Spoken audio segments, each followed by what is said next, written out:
example 1 says y equals x squared plus 2, y equals negative 1.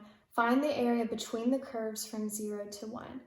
So first let's visualize what this is going to look like. We have our graph. We have y equals x squared plus 2. That's going to be a parabola, so it's going to be up 2. It'll be a parabola.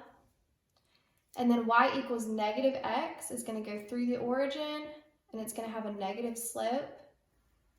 So it'll be something like that. And we want to find the area between 0 and 1. So what we want to do is pretend that there's a vertical line right here and at 0, and we want to find this area right there. Well, using the rule we just found out, all we have to do is figure out if g of x is less than or equal to f of x for all x's from 0 to 1, and then we just have to find the integral. So first, if this is our f of x and this is our g of x, is g of x below f of x in between 0 and 1? Yes, it is. This graph is literally below the other graph. That's all you're looking for. So g of x is less than or equal to f of x on 0 to 1.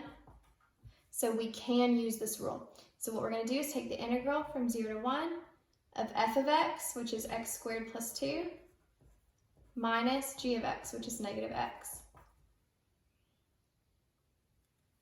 So then we'll simplify.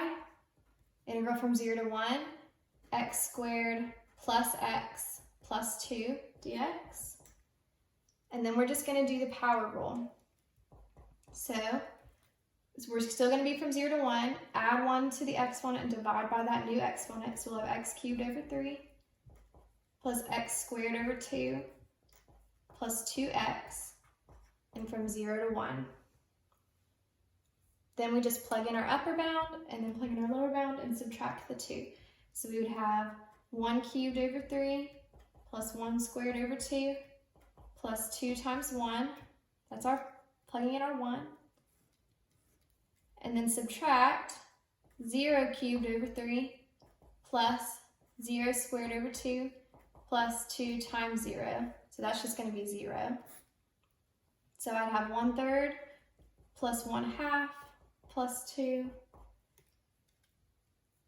That'll get me, so that would be 2/6 plus 3/6 plus 6 over 6. So that's going to be 17 over 6 would be your answer.